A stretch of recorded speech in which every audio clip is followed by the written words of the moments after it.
मुंबई भारत का एक ऐसा शहर जो भारत की वित्तीय, वाणिज्यिक और मनोरंजन राजधानी है। जो शहर संस्कृतियों, इतिहास और आधुनिकता के गतिशील मिश्रण के लिए जाना जाता है। ये वो शहर है जहाँ भारतीय अरबपति, मेगा समूह, बैंकिंग और वित्तीय संस्थान रहते हैं। मुंबई का सकल घरेलू उत्पाद लगभग 310 बिलियन अमेरिकी डॉलर है, जो इसे अन्य प्रमुख भारतीय शहरों में सबसे अधिक बनाता है। दिल्ली 293 अरब डॉलर के साथ दूसरे स्थान पर है। सबसे मजे की बात यह है कि 21 मिलियन से अधिक निवासियों के साथ मुंबई की जनसंख्या भी सबसे अधिक है, जिसके 2030 तक 24 मिलियन से अधिक होने का अनुमान है। शहरी समूह के अनुसार मुंबई विश्व स्तर पर 5वां सबसे बड़ा शहर है, जिसका नंबर चीन के ग्वांगझो, फोशान, भारत के दिल्ली, इंडोनेशिया के जकार्ता और जापान के टोक्यो, योकोहामा इन शहरों के बाद आता है। भारत में इसकी आर्थिक उपस्थिति बेजोड़ है। किसी भी देश का वित्तीय और वाणिज्यिक केंद्र होने का मतलब है कि वे राष्ट्रीय अर्थव्यवस्था को आकार देने में महत्वपूर्ण भूमिका निभाते हैं। बॉम्बे स्टॉक एक्सचेंज, भारतीय reserve bank, national stock exchange और कई अन्य बहुराष्ट्रीय निगमों की उपस्थिति वैश्विक आर्थिक परिदृश्य में मुंबई के महत्व को रेखांकित करती है। शहर का बंदरगाह,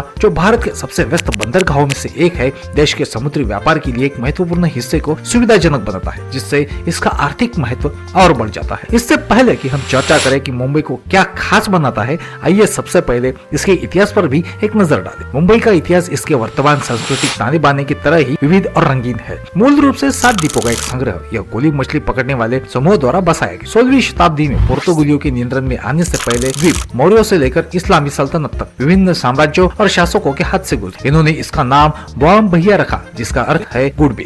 हालांकि मुंबई के लिए सबसे महत्वपूर्ण परिवर्तन 1961 में आया, जब ब्रगेंजा की कैथरीन और चार्ल्स द्वितीय की शादी में दहेज के हिस्से के रूप में इसे अंग्रेजों को सौंपा दिया गया। ब्रिटिश ईस्ट इंडिया कंपनी और बाद में ब्रिटिश क्राउन के तहत मुंबई में तेजी से परिवर्तन हुआ। भूमि सुधार परियोजनाओं के माध्यम से 7 द्वीपों का विलय कर दिया गया और शहर एक प्रमुख व्यापारिक बंदरगाह के रूप में उभरा। 19वीं सदी में कपास उद्योग में तेजी दिखी गई और स्वेज नहर के खुलने से इसके वैश्विक व्यापार में महत्व और बढ़ गया। इस अवधि में विक्टोरिया टर्मिनस, आपका छत्रपति शिवाजी महाराज टर्मिनस और बॉम्बे विश्वविद्यालय जैसे प्रतिष्ठित संरचनाओं के निर्माण के साथ ही मुंबई के शहरी परिदृश्य में एक महत्वपूर्ण बदलाव आया। फिर 20वीं सदी में मुंबई को ब्रिटिश शासन के खिलाफ राष्ट्रवादी आंदोलन के केंद्र के रूप में स्थापित किया। स्वतंत्रता के बाद इसने एक वित्तीय महाशक्ति और भारत के तेजी से बढ़ते बॉलीवुड फिल्म उद्योग के केंद्र के रूप में अपनी प्रगति जारी रखी। मुंबई के आर्थिक अवसरों ने विभिन्न प्रकार के प्रवासियों को आकर्षित किया, जिसमें इसके बहुजातीय और बहुसांस्कृतिक चरित्र को आकार मिला। आज मुंबई विरोधाभासों का शहर है, जहां विशाल गगनचुंबी इमारतें विशाल झुग्गियों के साथ मौजूद है। यह संस्कृतियों,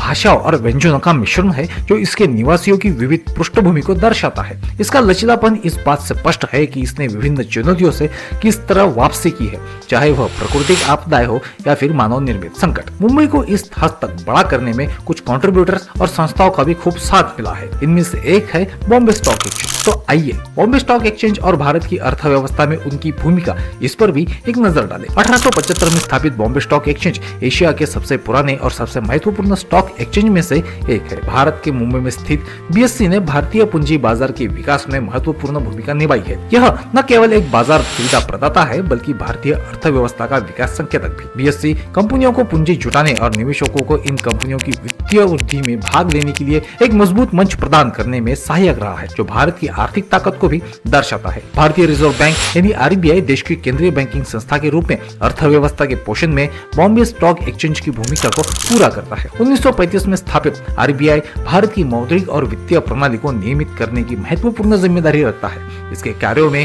देश की मुद्रा का प्रबंधन करना, धन की आपूर्ति को नियंत्रित करना और वित्तीय स्थिरता सुनिश्चित करना शामिल है, जो एक स्वस्थ आर्थिक वातावरण को बढ़ावा देने के लिए आवश्यक है। आरबीआई और बीएससी के बीच सहजीवी संबंध स्पष्ट है, क्योंकि आरबीआई द्वारा बनाई गई नीतियां और निर्णय स्टॉक एक्सचेंज सहित वित्तीय बाजारों को सीधे तौर से प्रभावित करती है। टाटा समूह जैसे भारतीय समूह भी मुंबई में बहुत बड़ी भूमिका निभाते हैं। वे शहर के आर्थिक परिदृश्य को आकार देने में सहायक रहे हैं। इसकी जड़ें मुंबई के इतिहास में गहरे से जुड़ी है। 1868 में जमशेदजी टाटा द्वारा स्थापित टाटा समूह स्टील, ऑटोमोबाइल, आईटी और आतिथ्य जैसे प्रमुख क्षेत्रों में उपस्थिति के साथ भारत के सबसे सम्मानित और प्रभावशाली समूह में से एक बन गया है।